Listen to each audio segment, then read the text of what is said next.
Hello and welcome to the Education on Fire podcast. The place where we share creative and inspiring learning in our schools.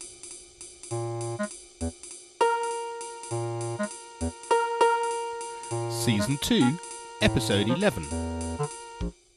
Hi and welcome back to part 2 of our Barefoot podcast here on Education on Fire.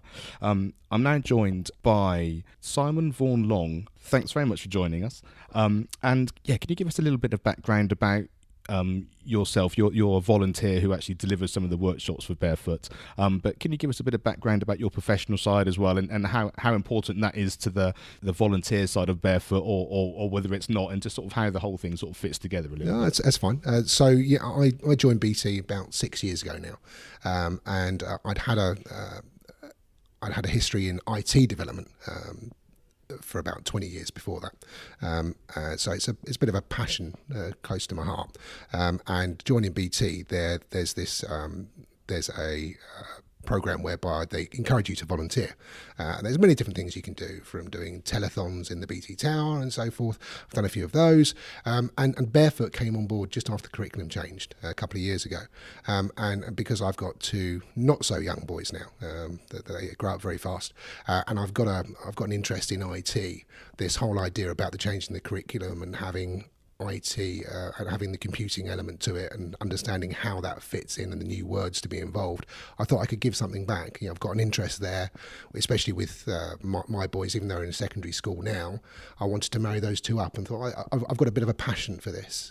So I felt this is something I could do and help out and put something in. So marrying enthusiastic volunteering attributes that I've got, and also a bit of a keen interest in IT, and having two boys at school as well, it seemed a bit of a perfert storm almost. Yeah, the whole thing sort of came together. Yeah, absolutely. Yeah, and I like the whole ethos of BT sort of supporting the whole volunteering idea. I think volunteering is an incredibly important thing, especially in society at large. I personally volunteer at a local hospice, and I first got involved in that through music, which was my passion and sort of my background. But it's interesting how just once you open that door to sort of giving to other people and that sort of service of being able to support the community at large, all sorts of things open up, and you get it's really rewarding, isn't it? Absolutely. That I've never worked for a company before whereby they have actively encouraged you to seek volunteering opportunities, and that can be what you already do. So people may be school governors, for instance, and that all counts towards it, and they encourage that. And so when I came to BT, and I not a school governor or anything like that, I thought, well, what could I do? And as I say, that I sought out a few different opportunities. But in the last year, when this came up, just looking around, and I thought, well, do you know what? I'd like to give this a go. And really enjoyed presenting. Yeah. And does the IT background, is that essential for? I mean, Barefoot's a computing project, as it were. So is the IT essential, or is it just a supporting factor, and just because you're involved in the communications business? It was one of the search criteria that I sort of looked at, but to actually deliver a workshop, not at all. I think enthusiasm for the subject. So be you a parent, be you somebody who may be a school governor, perhaps somebody with IT, or you just want to get into schools and help, where that's concerned. Anything like that is a starting point, and there is no technical requirement to deliver these in any way, shape or form. Enthusiasm and approach, really. And from a teacher's point of view, and all our listeners there, I mean, that's perfect, because presenting is what you do on a daily basis. Absolutely. You're just presenting, and you're working with your children, and you're learning together. And so to know that you've got those skills already must take some of the fear factor out when you first go into a school and start thinking about delivering the workshop and supporting the teachers and what it is they actually need to learn. Yeah, and BC encourage people to do, if you don't want to do it as a single, as a person on your own, you can buddy up with somebody else. And again, they encourage that, and they say, well, if you don't want to do it on your own, or you want to do a couple with somebody else, first of all, we can buddy you up with somebody. So it's all part of the program. They say, what are your requirements as a presenter? So it takes your needs into account, and then matches you up with suitable schools, in a local area.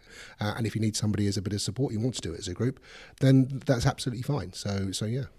Great. So this part of the podcast, what I wanted to do is I wanted to basically follow the step-by-steps of what's involved in the workshop. And we had a great conversation with Karen talking about sort of the background of Barefoot and what it can do, and BT's involvement in all of that. But as a teacher, we got as far as saying, go to the Barefoot website and email in or select a workshop that you'd like to do, and that's kind of where we sort of finished that part of the journey. So from there, could you sort of carry us through a little bit more about what would happen from that point on? Okay, so there is a group of people who sit in the middle of the process of the school will ask for somebody to come and deliver a workshop and finding a suitable volunteer, because it is based locally. You're not getting people travelling up and down the country. They want to do it as local as possible.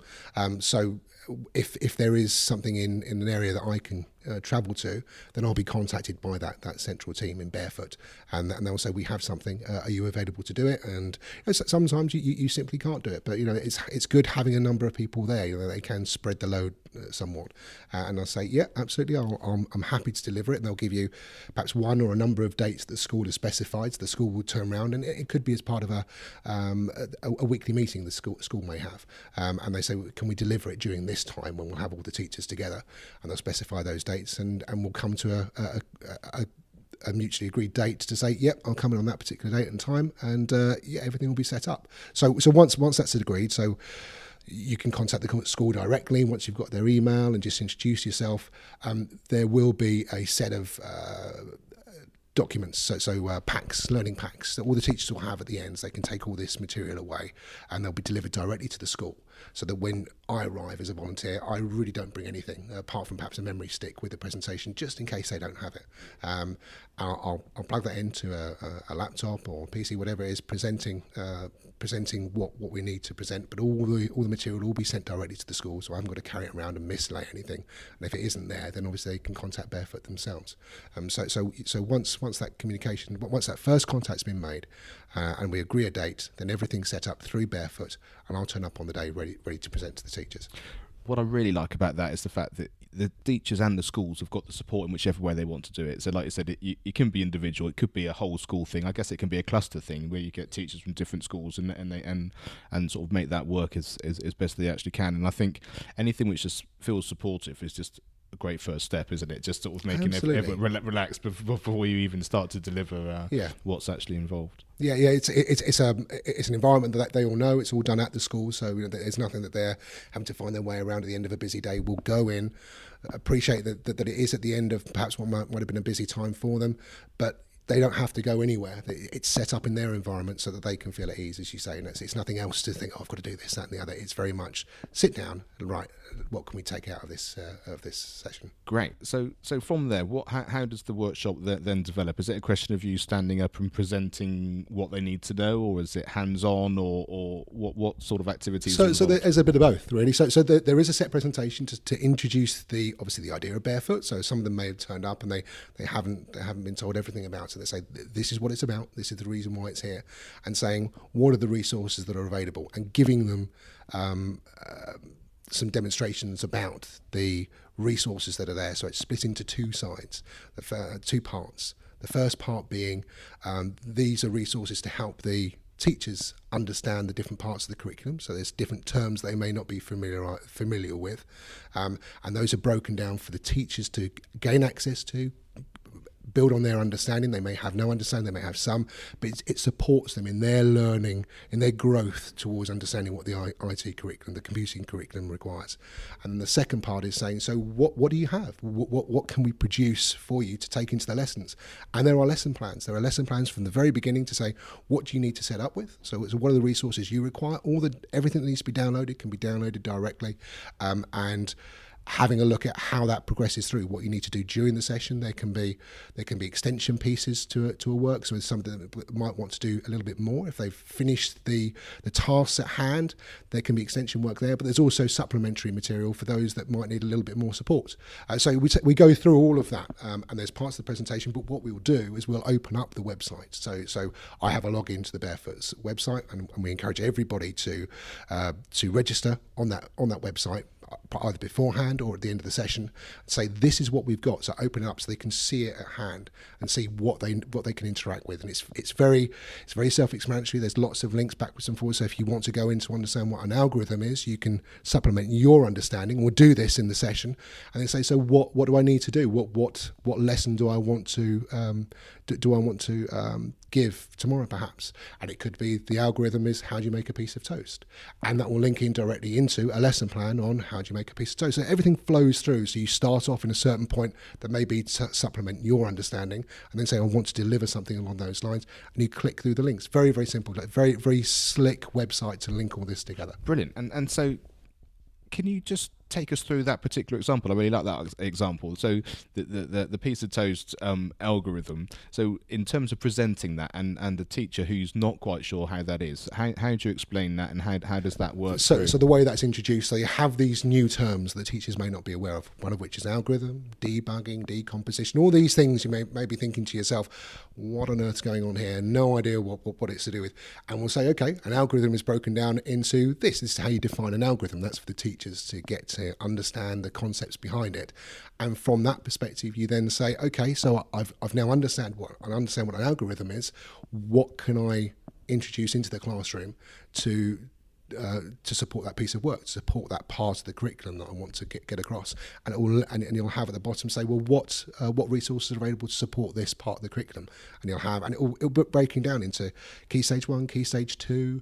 It will link in. It has to be cross curricular as well, so it could say, so this could be something along the lines of, and I may not be using the correct term, a design and technology aspect. So you say, I want to interact with a design and technology lesson with an algorithm, and it says, well, yeah, this particular lesson plan will do that for you. And there'll be bits and pieces to do with sequences and so forth, which obviously is maths based. And that will say, okay, yeah, sequences, you'll have an algorithm. There's a reason why you go from one number to the next number to the next. There's an algorithm that's built into there. So there'll be another resource linked into sequencing, and it will say, oh, this also covers maths. So all this gets built up, and seeing it with all these things, you can talk about it, but actually getting online and seeing it work is the way to get to understand how it all flows together. How it all goes together. And we touched on this a little bit when I was speaking to Karen about the fact that it's about the way that you think and the computing manner, which is at the core of really what Barefoot is, rather than I'm now going to learn how to code, and that's essentially true, isn't it? And so in terms of the computing curriculum, how do those two things go together? Because I would imagine as a teacher sitting down and thinking I'm going to do a Barefoot project which is based on computing, where do I start coding? Absolutely. Is that a common... It can be very daunting. You know, anything in life, if you start at the end, if you start at what you need to finish at, you can get lost in a whole raft of lots of different pieces of information and really not get anywhere with it. So what Barefoot will do is it will say, okay, if you want to get to a stage where you will be coding at the end, that's fine. But think about all the building blocks that need to be put in place first. So understanding what an algorithm is and what have you. And then once you understand algorithms and debugging, decomposition, all these words that will be thrown at you, to say, when you've got this understanding in place, building on the next level, introducing things like Scratch, which I know a lot of the schools use, say, well, this actually builds upon all those elements you've learned at this level, and saying, well, how do we get into Scratch? And Scratch is another stage to then becoming somebody programming in HTML, for instance. And I certainly don't know how to program in HTML, but you could get a child in year 5 and 6 who will be more than proficient because of the building blocks being put in place that Barefoot supports, to say, I understand the journey that I've been on to get to the stage of being programming in whatever language it's going to be, means your understanding moving from HTML to Java to whatever other programming language it will be, you just simply move, and it's simply the construct will change. The programming language may be different, but the whole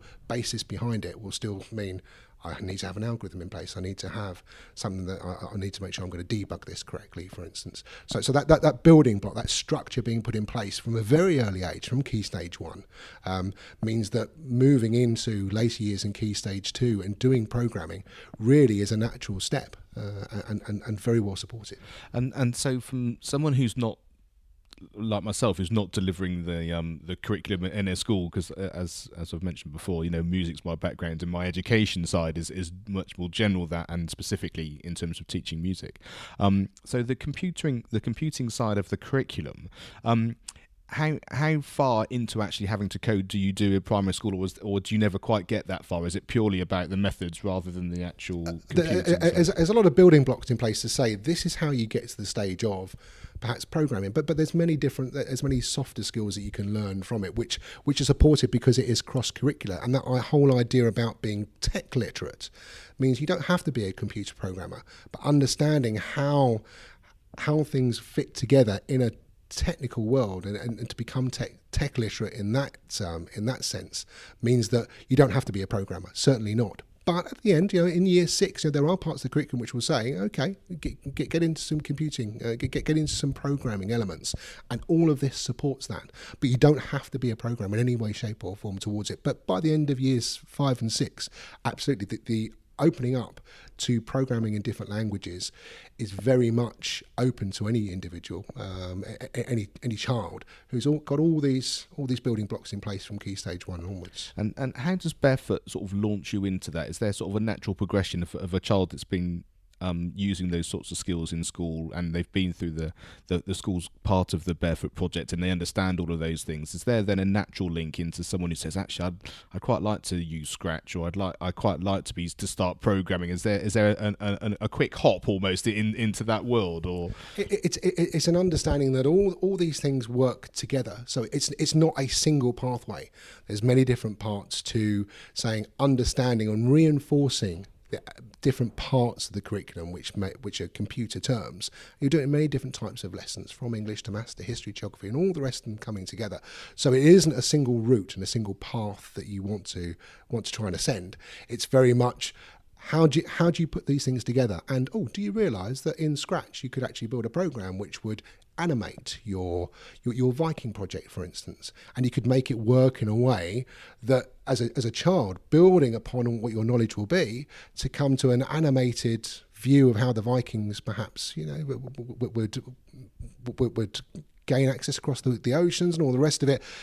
To introduce that, it simply becomes a flow of understanding of the subject at hand, but introducing technology to that. So it's a little bit more subtle than just simply saying becoming a computer programmer. It's using technology in a way to support you in your journey to become a more technically literate person. Yeah. One of the things I liked from my conversation with Karen before was she was saying that they're going to increase the resources and maybe have some YouTube clips on some of the things to support the teachers and that kind of thing. And what just struck me then was what you were talking about, some of the children then wanting to go on and do new things. One of our kids did an animation for the backdrop of his year 6 performance, sort of end of year thing, and he'd learnt the whole thing on YouTube. He'd started messing around on the computer. He'd sort of just followed it. It was incredible. Such an amazing sort of learning curve, but just kind of, oh yeah, I like that. I can do this and I can try this, and then just hours and hours and hours, but really focused. And it was such a great thing for him to be able to do. And I quite like that full circle of sort of us beginning to understand that teachers are going to be getting their resources and learning from things in the same sort of way. It's not just about having a one-off workshop or a succession of workshops. It's about just literally having that contact where you start something and then just knowing where to go for the resources and having the support and the community. As is one of my season 1 podcasts was about podcasting and online communities and all the resources that you just have and the support that you have across the world now, let alone across the country or in your neighborhood. It's just a question of finding what you're passionate about or the information that you need, and you'll find it out there. Absolutely. In a fairly easy manner these days. You don't need to wait for your head of department or what used to be a sort of an LEA person coming in and telling you how to do X, Y, and Z. It's there for you to go and get, really. Yeah, absolutely. And Barefoot isn't exhaustive. There are plenty of resources there and lots of lesson plans to use. But this is a starting point. And things like YouTube, and I use YouTube endlessly for the job that I'm doing, and I have areas whereby there are technical challenges, and you'll just search it, and YouTube is immensely useful where that's concerned. So yeah, going on, if it sparks the idea, saying, so where do I find out more? If I haven't quite got something, I don't quite understand it, you can't say, well, it's not on Barefoot, that's it, I can't do any more. It simply says, okay, so I know that I'm looking at this, I know that I'm looking at a particular term, let's go and find it. And I love going on YouTube because I'm not a great reader of technical bits. I need to be shown in front of me, and I think that really helps.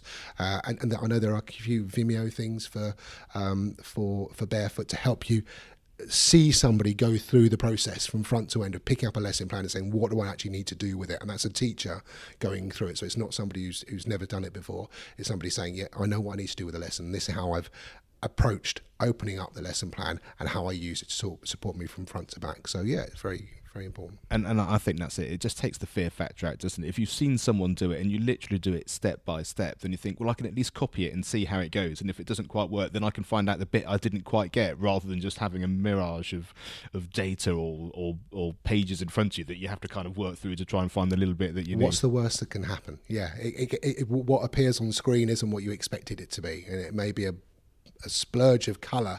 You think, oh, it really wasn't what I was after. But you may find from there, by playing around with that, you might find, oh, actually, if I try, nothing's been written down in front of me to say turn right instead of turn left. But when I do turn right, more opportunities open up to me. And it is that journey of saying, and this is what the children clearly do all the time. They will be saying, well, that hasn't quite worked, but I like what it's done. Can I play around with this a little bit more? And it is, the kids will love to play. If they get hold of it, especially something like Scratch. If they say, I want to draw a square and then make it rotate, they're not quite drawing a square, they're doing something else. Says, but actually, I could draw many other shapes. It's not just simply a square. And that enthusiasm to say, from those areas of uncertainty and doing something which may not come out to be what you expect, can actually open up other opportunities as well. And just having that inquisitive mind and saying, okay, what else can I actually do with it? It's fantastic to see, and the kids will love to do it. So if anybody can grab hold of the program and say it isn't simply prescriptive, it's supportive, to say this is what you can do, here's some starting blocks, and actually if you try something out and you get to do something different with it, that's your journey. That's what you can actually do. I think that's great, and that's just incredibly creative. And what I like about it, and this is sort of the whole point of the podcast really, is just sort of sharing ideas that are just slightly out of the box of okay, I've got to do my lesson plan for this, and so you've got the umbrella of Barefoot, you've got the umbrella of what you're actually doing, so it's all taken care of, but within that you've got the flexibility and you've got the chance just to light that fire and let the kids fly with it and see where they go. And that's what really gets them going. That's why they like gaming, because they're just trying things out. If it doesn't work as they want, they change and they do different things, and so you really do have the scope to use that in many different ways. And because it's cross-curricular, and like you say, you can use it in all different types of subjects, you could really just broaden the whole thing out. And then that whole inspirational, right, well, we don't quite know how to do this, how are we going to find it? It's a much greater starting point than actually kind of, right, now we're going to learn this piece of information, okay, off we go, and I guess essentially from BT's point of view, those are the types of children that they need in terms of going into a tech world in 10 years time, or whenever it is that they're going to be sort of going into the workforce, because we don't know what their need to be. There's no possible way that we're going to know what the skills are they are, apart from the fact that it's the creative side, it's the inquisitive side, and that way of learning is the key, because they'll come up with whatever it is that we need to know as a society and as employers in that time. Oh, absolutely. So yeah, so I've got twin boys, and they've just started their GCSE year. So last year there was a lot of presentations around, so what should they choose, and what avenues can they go down, and what careers they want to do. And just like any other 14-year-old, knowing the career that you're going to do at that stage clearly isn't going to be on the horizon. But that part of saying, so what is out there, and the presentation turns around, and I think the numbers are along the lines of all the jobs they can do during their lifetime, 90% haven't even been invented yet. Clearly we're in that age, and I know, so I'm just a little bit older than that, but I can see the jobs changing immensely, and even in the last 5 years it's exploded. And that whole idea about digital creativity, for instance, so what I don't see this as is that there is this whole idea about getting a child to understand how to program, for instance, and being technically literate there. But if you produce an individual who has all the building blocks and understanding to say, okay, in a technical world, how do we need to think, how do we need to approach things, then actually somebody who's nowhere close to being a computer programmer still has that level of conversation that they can work with a technical person as well. So it actually helps everybody down the line, 5 years down the line after they leave education, if they've got the same grounding, actually developing and collaborating means they are speaking the same language indirectly. They won't be sitting there saying, my algorithm says this and something, I'm debugging this, but the conversation piece is based upon the same structure, means that anybody from any walk of life within an organization, if we are pushing the boundaries of technical ability, means that we're talking the same sort of language anyway. And that really helps, because you're not shoving a technical guy away in a corner and giving him something and thinking, is he going to do what I wanted to do? The conversations actually start at the same level up front. So we really do push the boundaries, and we're a lot clearer early on with what's required and how that we're going to get there in a technical world. But also you can start to push the boundaries a lot quicker, because you're thinking further ahead rather than just simply saying, I've got a technical piece of work that needs to be done here and now. It's very much expanding and collaborating and seeing people thrive and thinking about new things. And I can only see that as a good thing, And it sounds like I can almost imagine these people working in that kind of modern way, that you sort of see the Facebooks of this world with sort of big open plan offices. It's all about collaboration, it's all about ideas, it's all about coming together. As you say, it's not about sending one person into one room and another person into another room.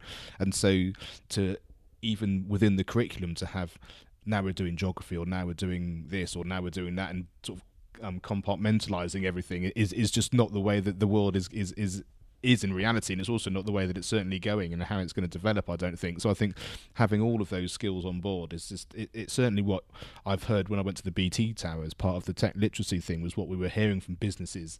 We want people that are creative, thinking together, working together, sparking ideas off, and actually having the skill set to be able to move forward into this unknown world. It's not about, I've got a master's degree in debugging or whatever it would be. That isn't the skill set they're looking for, because they don't know what the skill set is yet. It's the fundamentals of what you need, and it sounds like Barefoot is absolutely an absolute building block of that, and exactly how it's actually designed to work. Yeah, and that's actually another good element of Barefoot. So they will have the words, the computing terms you need to cover, but all these things to do with collaboration and how people will work together are highlighted in every lesson plan that's there. It says, oh, you do realise this covers collaboration and algorithms, and also something else to do with debugging, for instance. All these are clearly marked to say you're covering many different aspects. Rather than teaching a single subject, you're covering a broad range of skills, be they soft or specific to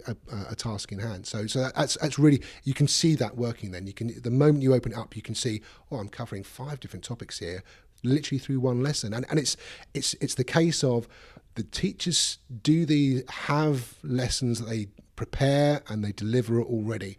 And there's not a lot of difference between what they do now and what they need to think about in that new sense of the computing curriculum. It's just the terms. It's just the terms that you're associating with those particular lessons that you're delivering, which will say you are covering this as well. But there will be new bits and pieces, and hopefully those new bits and pieces that are being discovered will then ignite the fire of, oh, I wonder if, just that bit of how can we do something more with it? How can we change it? What happens if type thing, that inquisitive nature. Yeah, well, I'm quite excited about coming to a workshop, and I'm not a teacher that needs to deliver it, but just through chatting and just sort of really getting an understanding of how it works and how it comes together, I personally would think that any fear that I would have had about what it's involved and how it does would have completely dispelled, and I would just be thinking, great, the opportunities here are vast, and I can see the children really liking it. I can see myself being involved in some of the developments that they do and not quite knowing where the developments are. So that's an exciting prospect, and just seeing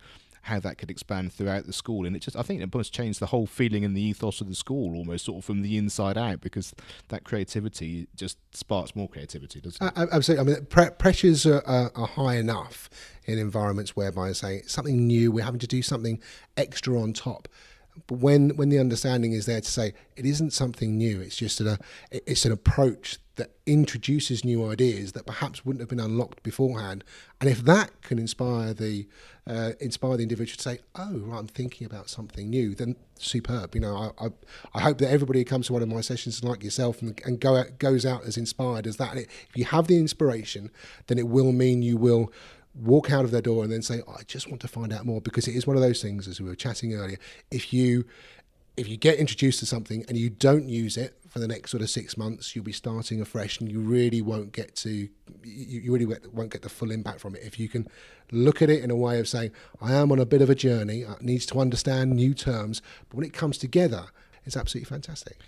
So if you're a training teacher and you might have had the chance of a barefoot workshop going on within university, I believe that Karen was saying that there's lots of that going on now, being involved in universities and actually sort of at that sort of beginning stage, just getting barefoot part of that training, which I think is brilliant. And or if you're a teacher within a school that's going to have these workshops, the first point of call is literally if you go to barefootcas.org.uk, then you can get in contact and get the ball rolling. You can download some things and just get a real feel for what it's all about. And from there on, it just sounds like you take it in hand. Then the way the workshops come about sounds very straightforward and very easy to organise. And then after you've had your workshop, you then just have the resources and hopefully, like you say, the inspiration and to take it through into everything else. And from there, it's really just up to you to expand it and help ignite that inspiration for the rest of the kids. And I'd be really interested if you're already using the barefoot and you can get in contact and say how you're doing it, because it'd be really interesting to actually hear those people already involved, you know, how it's worked in the curriculum, what sorts of things that you've actually developed, and where the kids have taken you in an unexpected kind of way. And they're all things that we can share. So as always, go to educationonfire.com. You can leave comments and messages there, and also we're going to try and keep the show notes as up to date as we can. So as things develop, we'll make sure that any relevant links that change or be updated, and we'll make sure that you know all of that sort of stuff. And Simon, thanks very much for joining me today. It's been really, really interesting, and Pleasure. And yeah, we'll look forward to hearing some more. Yeah, fantastic. Thank you. Thank you for listening to the Education on Fire podcast. For more information, please go to educationonfire.com.